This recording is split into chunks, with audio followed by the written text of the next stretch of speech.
수고하고 무거운 짐진 자들아 다 내게로 오라. 내가 너희를 쉬게 하리라. 나는 마음이 온유하고 겸손하니 나의 멍에를 메고 내게 배우라. 그리하면 너희 마음이 쉼을 얻으리니 이는 내 멍에는 쉽고 내 짐은 가벼움이라. 하나님은 영이시니 예배하는 자가 신령과 진정으로 예배할지니라. 아멘.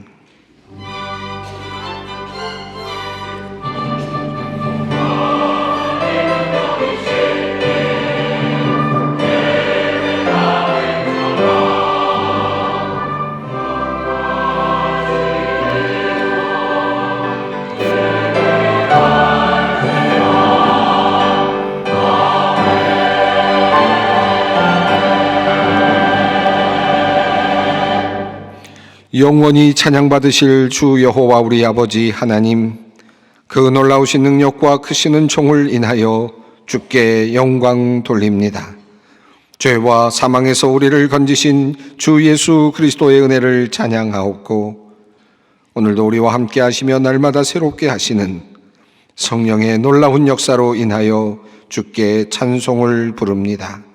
성부, 성자, 성령께 세세무궁토록 영광이 있을지어다. 아멘. 다 함께 일어나셔서 43장 찬송을 부르시겠습니다.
사랑의 하나님, 오늘도 고개 숙여 주님 앞에서 참회의 기도를 드릴 수밖에 없는 우리를 긍휼히 여겨 주시옵소서.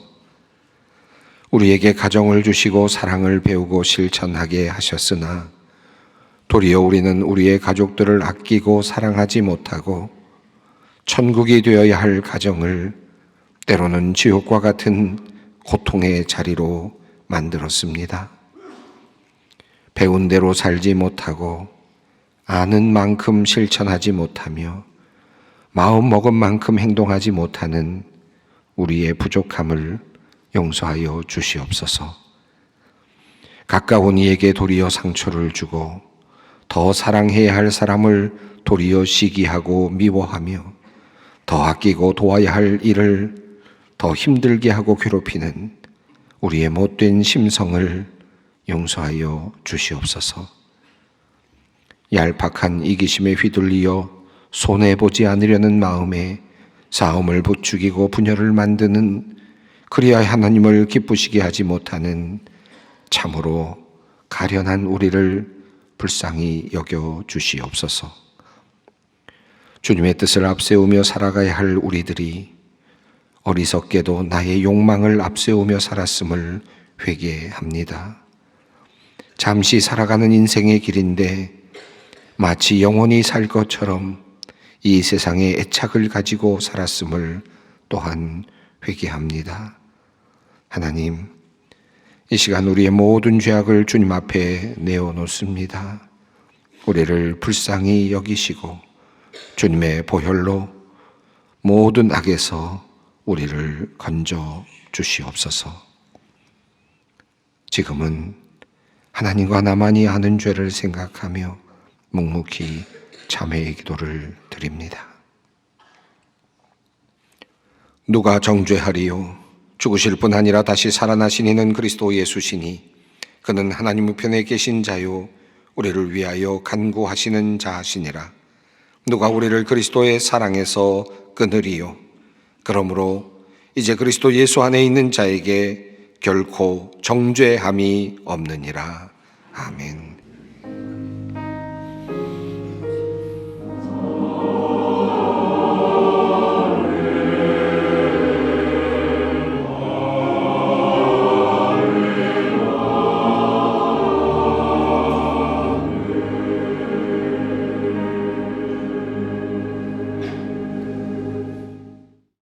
오늘 하나님께서 우리에게 주시는 말씀은 구약성경 역대하 25장 14절로 16절 말씀입니다. 역대하 25장 14절로 16절까지 말씀입니다. 이 계시의 말씀을 봉독할 때 다 함께 살아계신 하나님의 음성을 들으실 수 있기를 바랍니다. 아마샤가 에돔 사람을 죽이고 돌아올 때에 세일 자손의 신들을 가져와서 자기의 신으로 세우고 그것들 앞에 경배하며 분향한지라. 그러므로 여호와께서 아마샤에게 진노하사 한 선지자를 그에게 보내시니 그가 이르되 저 백성의 신들이 그들의 백성을 왕의 손에서 능히 구원하지 못하였거늘 왕은 어찌하여 그 신들에게 구하나이까 하며 선지자가 아직 그에게 말할 때에 왕이 그에게 이르되 우리가 너를 왕의 모사로 삼았느냐 그치라 어찌하여 맞으려 하느냐 하니 선지자가 그치며 이르되 왕이 이 일을 행하고 나의 경고를 듣지 아니하니 하나님이 왕을 멸하시기로 작정하신 줄 아노라 하였더라. 아멘. 전에 어느 방송에서 해외에 계신 동포 여러분 이렇게 시작되는 그런 멘트로 시작되는 프로그램이 있곤 했는데요. 오늘은 왠지 해외에 계신 성도 여러분 이렇게 부르면서 설교를 시작해야 할 것 같다는 생각이 들기도 합니다. 많은 분들이 또 해외로 나가시기도 했고 또 고향으로 돌아가시기도 했고 또 여러 곳에서 아마 또 이 자리에 계시지 않지만 또 온라인으로 함께 예배를 드리시는 분들도 상당히 많이 계신 것 같습니다.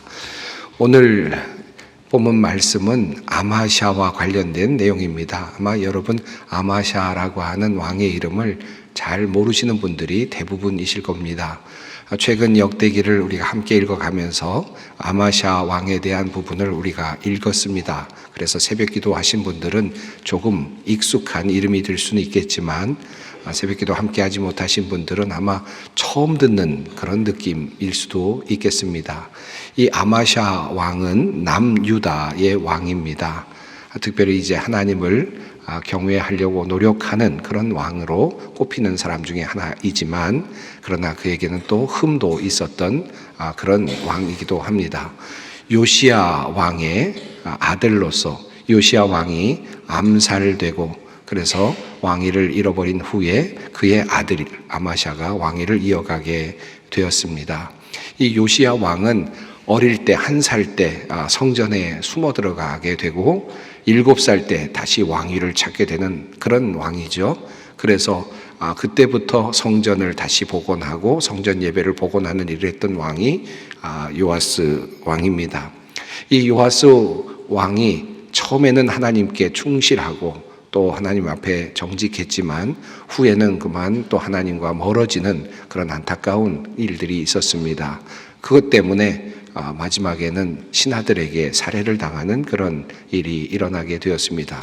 그를 이어서 이제 왕으로 등극한 사람이 바로 아마샤입니다. 이 아마샤와 관련된 내용은 열왕기하 12장부터 14장까지 그리고 역대하 24장부터 26장까지 그 두 곳에 자세한 내용들이 또 나타나 있습니다. 오늘 본문 말씀은 역대기 말씀인데요. 25장 1절은 아마샤의 통치 기간을 이렇게 요약하고 있습니다. 아마샤가 왕위에 오를 때에 나이가 25세라 예루살렘에서 29년 동안 다스리니라 이렇게 되어 있습니다. 25세가 되었을 때 왕이 되었고 그가 29년 동안 남유다를 다스렸다라고 하는 내용입니다. 총체적인 그의 통치 기간을 설명하고 있는데 그 이후에 그에 대한 평가가 이어지고 있습니다. 이렇게 되어 있습니다. 아마샤가 여호와께서 보시기에 정직하게 행하기는 하였으나 온전한 마음으로 행하지 아니하였더라. 조금은 모호해 보이는 그런 표현입니다. 도대체 어떻게 살았다는 말인가 좀 정확하게 느껴지지가 않습니다. 혹시 영어로 보면 조금 더 의미가 살아날까요?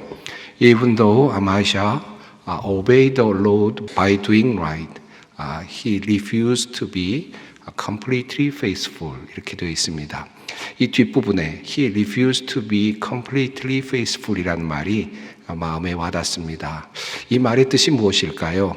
아마샤가 하나님의 말씀에 대해서는 나름대로 정직하게 따라갔지만 하나님의 말씀을 따라서 살려고 노력은 하였지만 그러나 하나님을 신실하게 따르는 것에 대해서는 온전한 마음으로 따르는 것에 대해서는 거절하였다, 거부했다. 저는 그렇게는 못하겠습니다 라고 그렇게 생각하고 살았다라는 뜻입니다. 여러분 아마 우리도 비슷한 삶을 살고 있지 않은가 하는 생각이 들기도 합니다. 이 말씀이 어쩌면 나에 대한 말씀이 아닐까 하는 그런 생각이 들지 않습니까? 나도 예수님 하나님 말씀 잘 따르고 있습니다. 하나님 말씀 잘 알고 있고 또 일부분에 있어서는 하나님의 말씀을 잘 따라가고는 있습니다만은 그러나 전심으로 신실하게 하나님을 따르는 것은 못하겠습니다. 나는 그 정도까지는 못하겠습니다. 그렇게 생각하는 것이 우리의 삶이고 우리의 모습이 아닐까 그런 생각이 들기도 합니다. 도대체 아마샤는 어떻게 살았기에 이와 같은 평가를 받았을까요? 그리고 만약에 이것이 우리의 삶과 비슷하다면 아마샤의 이야기 속에서 우리는 무엇을 배울 수 있겠습니까? 이렇게 아마샤에 대한 평가가 이어진 다음에 바로 이어서 두 개의 큰 어떤 사례들이 나오고 있습니다. 어떻게 하나님의 말씀에 대해서 따라갔는지, 정직하게 따랐는지, 그러나 온전한 마음으로 주님을 따르지 않았는지에 대한 예가 두 사건에 걸쳐서 소개가 되고 있습니다. 첫 번째 이야기는 바로 아마샤가 자신의 아버지를 죽인 그런 신하들을 찾아서 처형했다라고 하는 내용입니다. 열왕기하 12장 21절에 요하스 왕을 죽인 신하들의 이름이 나옵니다. 요사갈과 여호사바드라고 하는 두 신하가 있었다. 그 사람이 요아스를 죽였다라고 하는 내용이 나오죠. 아마도 이 두 신하는 아마 정권을 탈취하고 싶어하는 그런 목적으로 아마 이런 일을 벌였을지도 모르겠습니다. 그러나 그것은 성공하지 못했고 아마샤가 아들이 왕위에 올랐습니다. 한동안은 그가 힘이 없었기 때문에 아마도 그를 처형하지는 못했던 것 같습니다. 그가 어느 정도 힘이 생겼을 때 그는 그들을 처단합니다. 그런데 그렇게 처단하면서 그 자녀들은 처단하지 않았다. 율법을 따라 그렇게 했다라고 그렇게 성경은 말씀하고 있습니다. 그의 나라가 굳게 섬에 그의 부왕을 죽인 신하들을 죽였으나 그들의 자녀들은 죽이지 아니하였으니 이는 모세의 율법책에 기록된 대로 함이라. 곧 여호와께서 명령하여 이르시기를 자녀로 말미암아 아버지를 죽이지 말 것이요 아버지로 말미암아 자녀를 죽이지 말 것이라. 오직 각 사람은 자기의 죄로 말미암아 죽을 것이니라 하셨더라. 자, 이 말씀대로 바로 이 왕은 바로 자신의 그 정적이라고 할 수 있겠죠. 아버지를 죽인 바로 그 신하들을 죽였지만 그 자녀들은 죽이지 않았다라고 그렇게 말하고 있는 것입니다. 자, 이 성경의 증언을 통해 볼 때 그는 마치 하나님의 계명을 잘 지키는 사람처럼 그렇게 비추어지고 있습니다. 그러나 그 다음에 나오는 이야기를 보면 그가 하나님을 전적으로 의지하지는 않았다. 말씀대로 계명대로 따르기는 했지만 하나님을 전적으로 의지하지 않았다는 사실을 보여주고 있습니다. 자, 이제 전쟁에 나갈 때가 되었습니다. 그런데 그는 전쟁을 준비하면서 하나님을 의지하기보다는 자신의 지략, 자신의 책략을 의지하는 그런 경향을 보여주고 있습니다.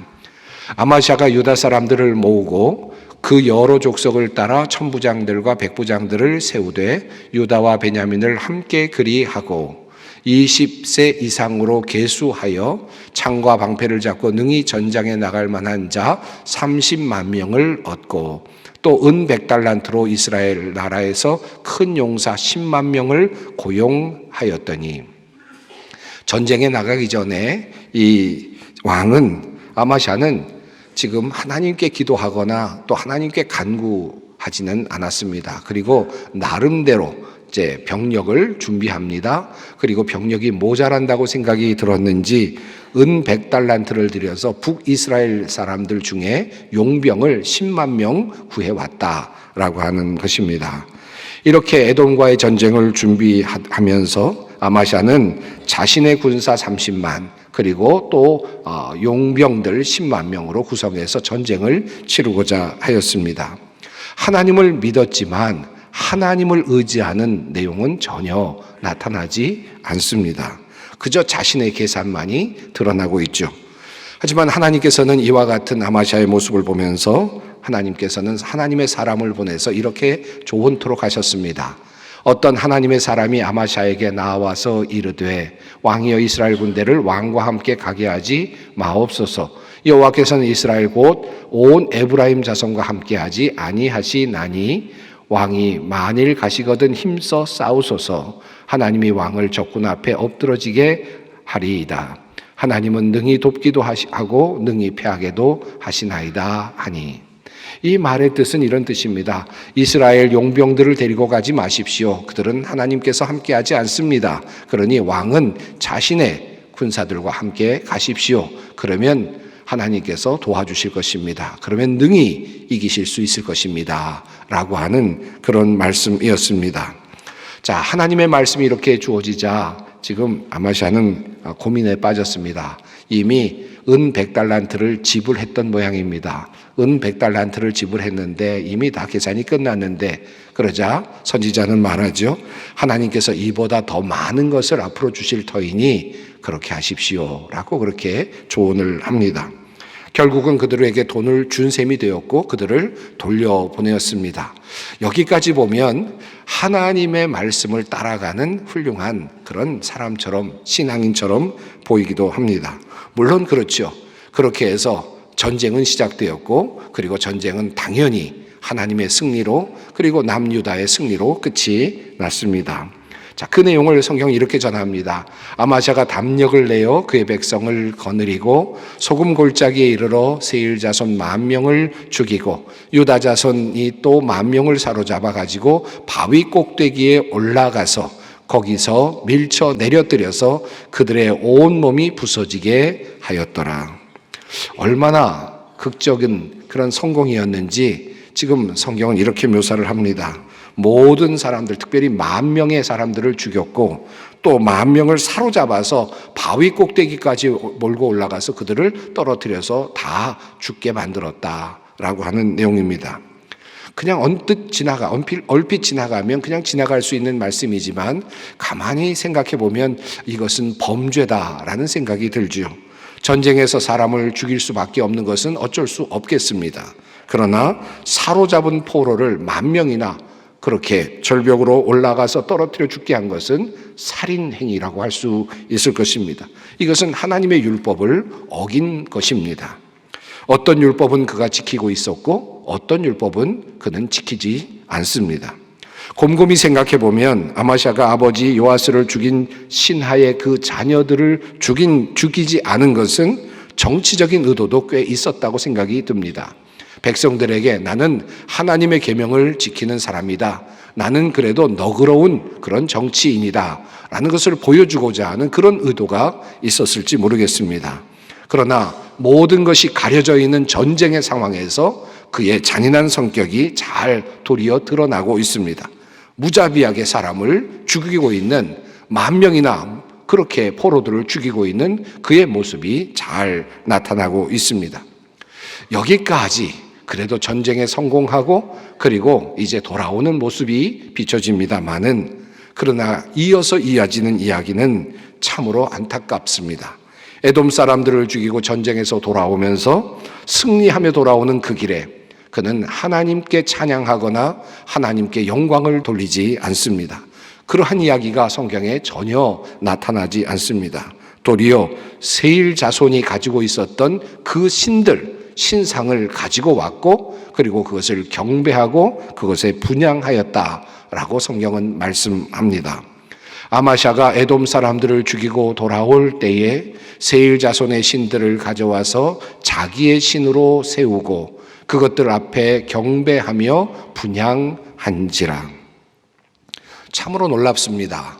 하나님을 따랐고 하나님의 명령을 따라서 수정해서 그렇게 해서 전쟁에까지 나갔고 당연히 그것은 하나님께서 도와주신 그런 전쟁이었다는 사실이 분명하게 드러났음에도 불구하고 아마샤는 하나님께 감사하거나 하나님의 전 앞으로 나와서 기도하거나 영광을 돌리지 않습니다. 도리어 그는 돌아오면서 이방인들이 가지고 있었던 신상을 가지고 왔다는 것입니다. 하나님께서 당연히 선지자를 보내서 책망하시지요. 그러므로 여호와께서 아마샤에게 진노하사 한 선지자를 그에게 보내시니 그가 이르되 저 백성의 신들이 그들의 백성을 왕의 손에서 능히 구원하지 못하였거늘 왕은 어찌하여 그 신들에게 구하나이까 하며. 아니 어떻게 자신의 백성들도 구하지 못한 그 신을 당신은 가지고 와서 그 신에게 절하며 그 신을 분향한단 말입니까? 그렇게 힘없는 약한 신을 왜 경배한단 말입니까? 도리어 지금 선지자는 이렇게 책망을 하는 겁니다. 하지만 아마샤 왕은 도리어 그 선지자를 도리어 책망합니다. 그리고 하나님의 경고를 듣지 않죠. 예언자가 이렇게 말머리를 꺼내는데 왕이 그의 말을 가로막으면서 우리가 언제 너를 왕의 고문으로 추대하였느냐? 맞아 죽지 않으려거든 그쳐라 하고 호통을 쳤다. 그러자 예언자는 이렇게 말하고 그쳤다.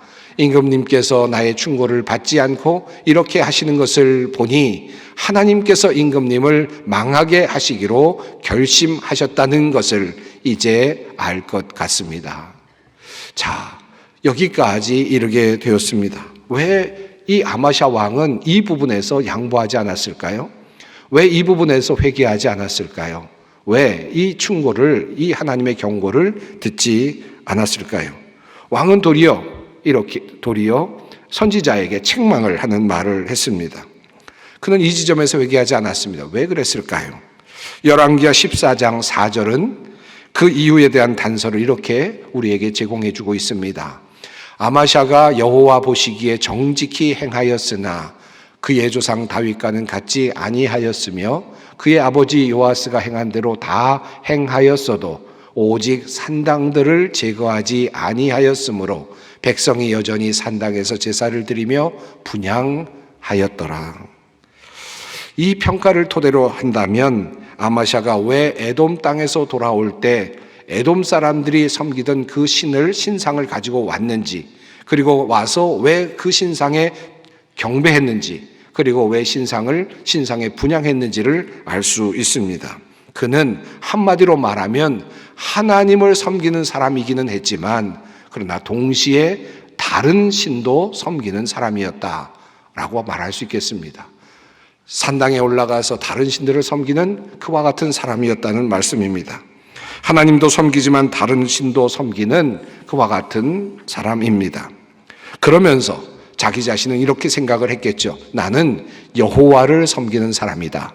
나는 여호와의 백성이다.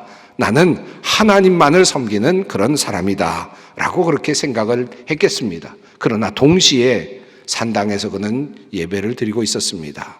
다른 신에게 예배를 드리고 있었고, 그리고 에돔에서 돌아올 때에는 또 다른 신 하나를 가지고 와서 그 신에게 예배를 드리려고 했습니다. 결국 하나님만을 온전히 신뢰하지 못했던 결과는 북이스라엘과의 전쟁으로 이어지게 됩니다. 하나님을 온전히 신뢰하지 못해서 용병으로 사왔던 그 사람들이 우선 문제거리를 먼저 만들었습니다. 그들을 돌려보냈죠. 그런데 그들은 쉽게 그냥 돌아가지는 않았습니다.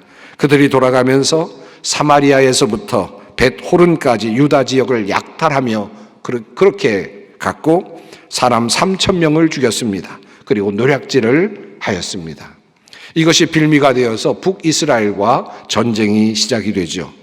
결국 이스라엘과의 전쟁에서 남유다는 패하게 됩니다. 예루살렘 성이 약탈되고 예루살렘 성벽이 무너지게 되고 하나님의 전에 있던 금과 은과 모든 것들이 다 빼앗기게 되고 또 재물 역시 왕궁에 있었던 재물 역시 다 빼앗기게 됩니다. 그리고 사람들도 볼모로 이스라엘로 잡혀가게 됩니다. 완전한 패전이었습니다. 참으로 비운을 그가 맞게 됩니다. 이 모든 일들이 이루어진 이유를 성경은 이렇게 정리하고 있습니다. 이는 하나님께로 말미암은 것이라.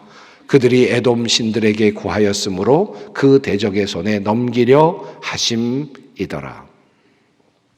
에돔 사람의 신을 섬기는 그 일이 바로 이와 같은 결과를 초래하고 말았다라고 하는 사실입니다.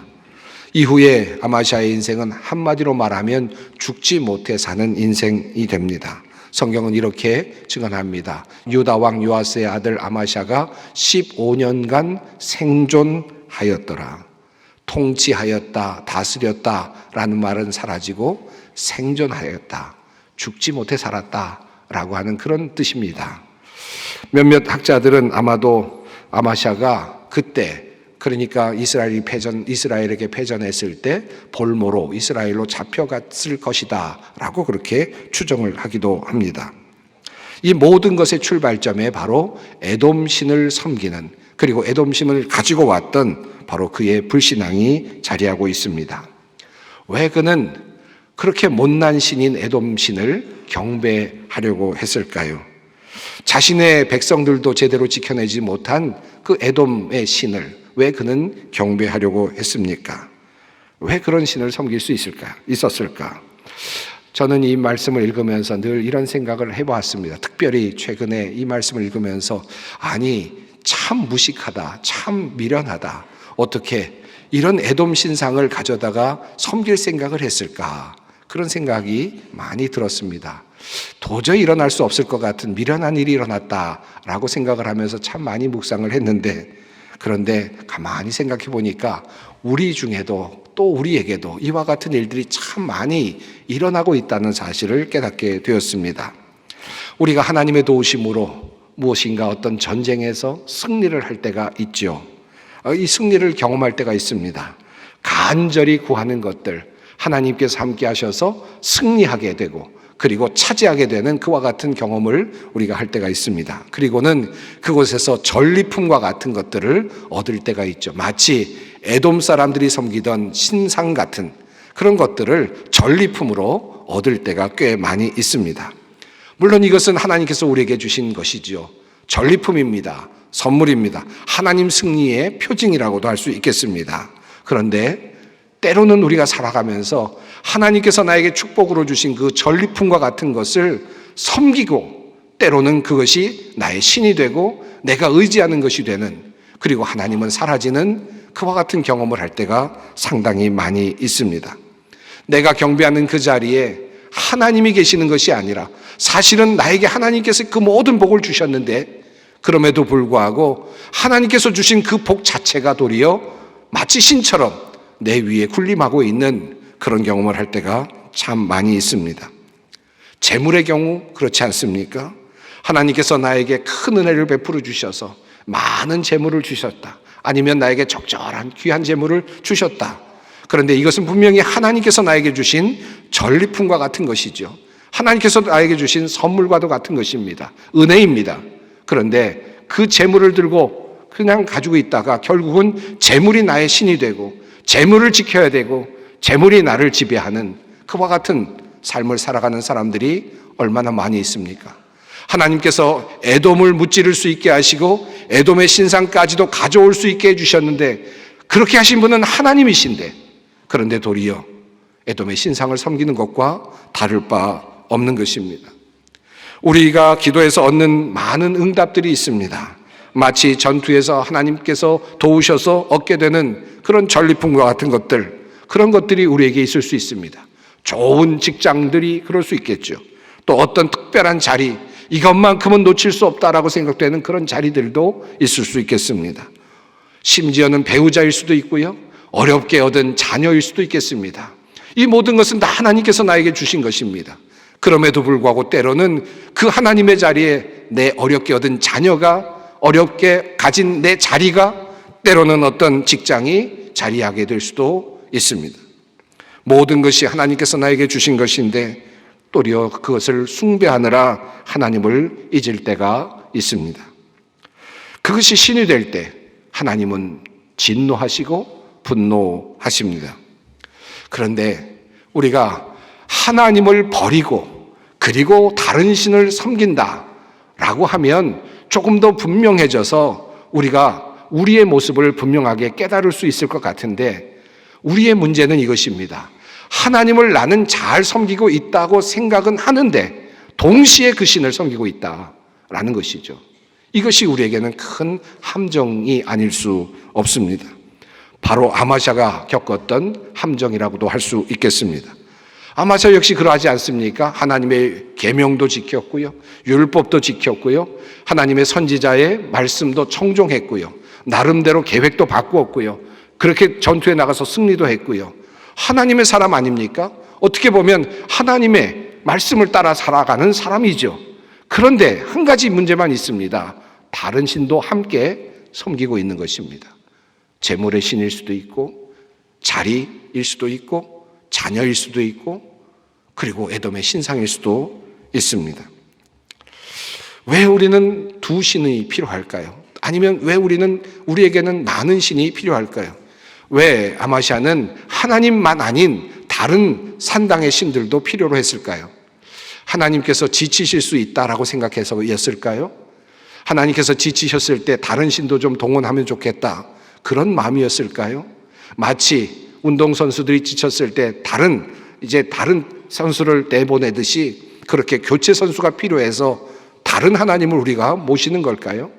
아니면 하나님의 전문 분야가 따로 있어서 그 특별한 분야에는 다른 하나님이 필요해서였을까요? 실제로 바알과 아세라를 섬기는 이스라엘 백성들은 그러한 이유가 있었습니다. 바알 신상은 풍요를 상징하는 신이었고 그리고 아세라는 다산을 상징하는 신이었습니다. 하나님은 총체적인 하나님이시지만 그러나 아주 특별하게 다산과 풍요를 주는 신이었기에 바알과 아세라를 섬기면서 그들은 동시에 하나님도 섬기려고 했었던 것입니다. 과연 그러할까요? 여러분, 그러나 한번 생각해 보십시오. 하나님은 어떤 분이십니까?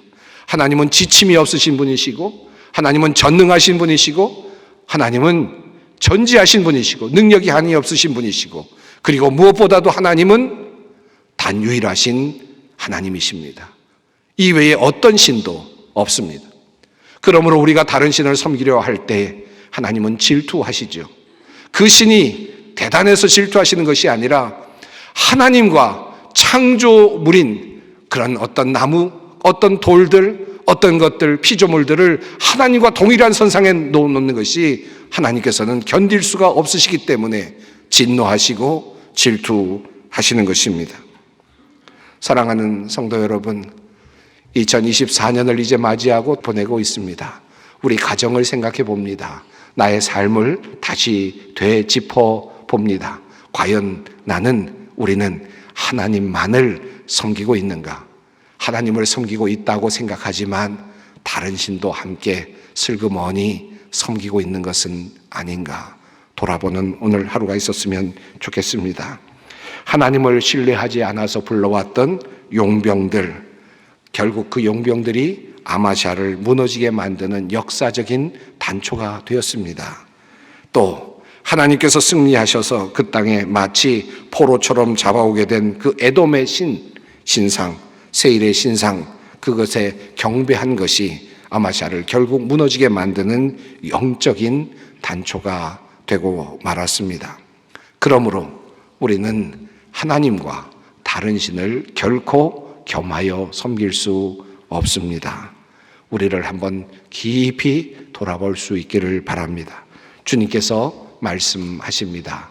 한 사람이 두 주인을 섬기지 못할 것이니 혹 이를 미워하고 저를 사랑하거나 혹 이를 중히 여기고 저를 경히 여김이라. 너희가 하나님과 재물을 겸하여 섬기지 못하느니라. 기도하겠습니다. 사랑의 하나님, 우리의 하나님이 되시고 우리의 구원자가 되심을 감사합니다. 그 어떠한 것도 하나님의 자리에 대신 설 수 없음을 깨닫습니다. 하나님의 자리에 다른 것을 올려놓았던 것들이 있었다면 다시 돌아보게 하시고 우리의 삶을 정돈케 하옵소서. 하나님만을 경외하며 주님의 말씀을 따라 정직하게 행하는 우리가 되게 하여 주시옵소서. 우리를 구원하지 못할 헛된 신을 경배하느라 하나님의 마음을 아프게 하는 우리가 되지 않게 하여 주시옵소서. 오직 하나님만을 의지하며 하나님께서 내려주시는 복을 누리는 우리 모두가 되게 하시고 또한 우리 가정, 우리 가문이 되게 하여 주시옵소서. 예수님의 이름으로 기도하옵나이다. 아멘. 우리 주 예수 그리스도의 은혜와 하나님의 사랑과 성령의 교통하심이 너희 무리와 함께 있을지어다. 아멘.